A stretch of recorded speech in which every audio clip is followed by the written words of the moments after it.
When I was in elementary school, I had a friend who lived right next door. We used to go to school together all the time. One day, I was standing in front of my friend's house waiting for her as usual, and I realized that she was kind of strange when she came out. She looked kind of bemused. When I looked more closely, she was breaking out in a cold sweat. Feeling something strange, I asked my friend what was going on, and she started telling me a story about her dream. She started to dream the same dream she had from long ago. A kind-looking old lady always comes out in her dreams, and she cooks meals for her and then she eats it all. My friend had a lot of conversations with her because she gave her such a good impression. The most amazing thing was when she woke up, she felt full, as if she had actually eaten, even though it was just a dream. My friend lived alone with her maternal grandmother at the time, but on another day when my friend was about to go to school, she repeatedly requested one thing from her with a scary face. "Do not follow the stranger or anyone today, okay? Do not." My friend was confused for a moment, but reassured her grandmother, telling her not to worry, and then went to school. However, nothing happened all day, and that night, she fell asleep, and the old lady appeared in her dream as usual, and made her a meal. She was enjoying her meal, and all of a sudden, the old lady asked my friend to go somewhere with her. She held the old lady's hand and tried to follow her thoughtlessly.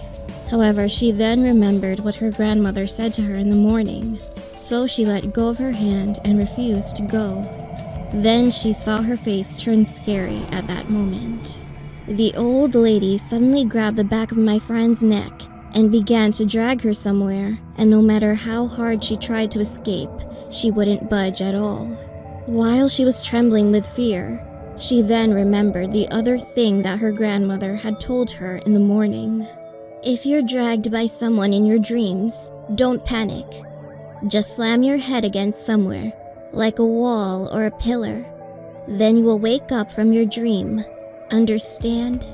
My friend, who remembered the advice, saw a tree in front of her and tried to hit her head, but suddenly, the old lady laughed as she pulled my friend's head. "Who taught you this?" "Oh, I see. Your grandmother did." So she failed to wake up and was being dragged away from her dream, and the old lady's cane suddenly caught her eye. At that moment, she bumped her head with all her strength on the stick, and then finally woke up from her dream. I got goosebumps listening to my friend, since it was early in the morning. Anyway, my friend, who had been absent-minded all day, started skipping school the following day. I was worried about her, so I went to her house, but the door didn't open, and she didn't answer the phone. A month later, my friend called me, and she asked me to come over to her house. With curiosity, I ran to her house, and when I saw her again, she looked emaciated, and the atmosphere around her was quite different. Most of all, she kept laughing to herself like crazy. She dragged me into the house, took me to a room, and said this: "Hey, you see my granny? She's crazy." Then she began to giggle more, and I unconsciously turned my eyes to the room. Her grandmother, looking into the air continuously, was begging desperately in a small, tiny room without a beam of light. Her face seemed afraid of something, and she kept muttering the same words. "I didn't teach her. That was not me. Please, I'm sorry. I'm sorry." Later, I heard that her grandmother had passed away shortly after, and my friend has been hospitalized because of the shock. Come to think of it now, wasn't the food she always ate in her dreams a meal for her grandmother, who would die soon?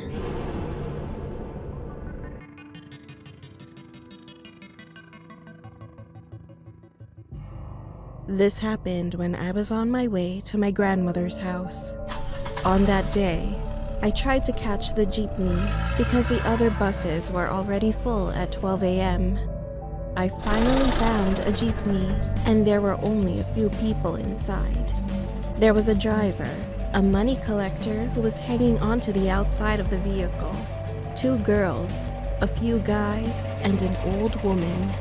We were on the road when we passed by a mental hospital. Then a lady with a hospital gown on was standing there pointing her finger out, which meant she wanted a ride. She was bald and her face was pale white. The jeepney stopped next to her, and the inside of the car went silent. The streets were covered in fog and darkness, and the light of the jeepney was the only light source. At the time, I was texting my grandma and said that I was going to be late while glancing at the lady. However, before she stepped on the stairs of the jeepney, the driver abruptly jammed the accelerator and left her behind. I was confused. It seemed like everyone was too. When we looked over at the driver, he seemed to be so scared, but we didn't know the reason why. I asked him why he left the lady behind, and he replied with a trembling voice. He said, "She's not just a lady, ma'am." At that point, the driver looked at the rearview mirror, shut his mouth, and then increased the speed. When I followed his eyes towards the mirror, I saw it. The lady was running towards the jeepney with a weird pose and an abnormal speed. She was so fast that I couldn't see her face clearly, but her dress was visible. It was covered with blood. The collector, who was hanging outside, jumped inside and then yelled to the driver, "Faster! She's getting closer!" People inside of the jeepney were getting scared. I was the closest to the door, and out of nowhere saw the lady jump on the vehicle. She then slowly hung onto the door of the jeepney, and finally she lifted her face. She had bruises all over her face, and she was smiling at us with sharp teeth and big, deep black eyes. My heart almost stopped, and everybody in the jeepney screamed. I quickly hit her with my bag, and she tumbled down from the jeepney. However, the moment she got off, I saw her standing. She looked at me and then laughed like a demon. Not long after, the jeepney finally reached the station. Everyone hurried off the car. I got off and handed my payment to the guy. Then I went to the 7-Eleven nearby and bought some snacks to ease my nerves. I was at the counter thinking about what just happened, and then the cashier suddenly asked me, "Are you okay?" "Yeah, I'm fine. I'll just say that I saw a crazy lady on the road when we were riding on the jeepney," I said, and then I couldn't believe his response. "I know her.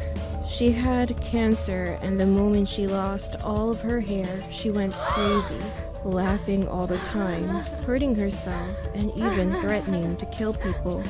That's why her family eventually moved her out to the mental hospital.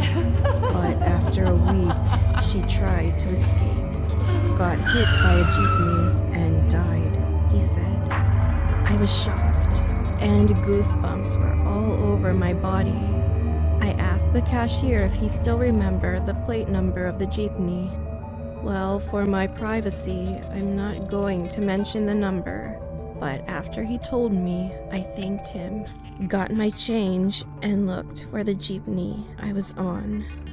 The moment I found the jeepney again, I froze. The jeepney that I rode was the same one that hit and killed the lady.